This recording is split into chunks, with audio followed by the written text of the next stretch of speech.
अगर ईरान ने सिर्फ एक इशारा कर दिया तो पूरी दुनिया में तेल की सप्लाई रुक सकती है। और हैरानी की बात यह है कि इस बार अमेरिका को रोकने के लिए खुद उसका सबसे करीबी दोस्त सऊदी अरब मैदान में उतर गया है। नमस्कार, मैं हूं सिद्धार्थ प्रकाश और आज की कहानी सिर्फ मिडिल ईस्ट की नहीं बल्कि पूरी दुनिया की जेब पर असर डालने वाली है। अमेरिका और इजराइल मिलकर ईरान के खिलाफ जो जंग लड़ रहे हैं उसने दशकों से चले आ रहे उस संतुलन को तोड़ दिया है जिस पर मिडिल ईस्ट का तेल और गैस कारोबार टिका हुआ था। अमेरिका ने अब एक बड़ा कदम उठाया है। होर्मुज जल डमरू मध्य यानी दुनिया के सबसे अहम तेल रास्तों में से एक, वहीं से आने जाने वाले सभी ईरानी शिपमेंट्स पर पूरी तरह से रोक लगा दी गई है। सोमवार से नाकाबंदी लागू भी हो चुकी है। व्हाइट हाउस का कहना है कि इसका मकसद ऊर्जा के मुक्त प्रवाह को सुनिश्चित करना है और यह भी दावा किया जा रहा है कि खाड़ी के देश उनके साथ हैं।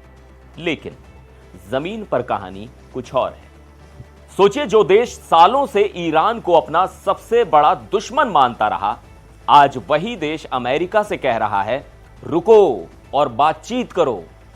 वॉल स्ट्रीट जर्नल की रिपोर्ट के मुताबिक सऊदी अरब अब ट्रंप प्रशासन पर दबाव बना रहा है कि वो इस नाकाबंदी को खत्म करे और बातचीत की मेज पर लौटे। क्यों?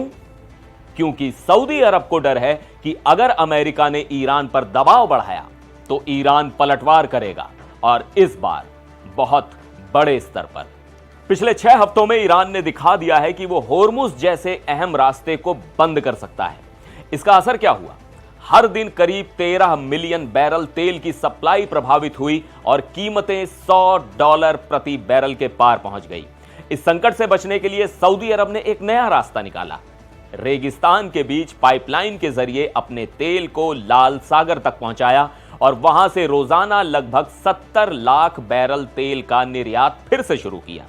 लेकिन अब डर यह है कि अगर ईरान भड़क गया तो वो लाल सागर के सबसे अहम गले बाब अल मंडेब को भी बंद करवा सकता है। बाब अल मंडेब के आसपास का इलाका यमन के हूती विद्रोहियों के प्रभाव में है और हूती ईरान के करीबी सहयोगी हैं। गाजा युद्ध के दौरान ये पहले ही साबित कर चुके हैं कि वो इस रास्ते को बाधित कर सकते हैं। यानी अगर ईरान ने इशारा किया तो ये रास्ता भी बंद हो सकता है। ईरान ने साफ शब्दों में कह दिया है, अगर हमारे बंदरगाह असुरक्षित हुए तो इस इलाके का कोई भी बंदरगाह सुरक्षित नहीं रहेगा। यह सिर्फ एक चेतावनी नहीं है, यह पूरे क्षेत्र के लिए एक खुली धमकी है।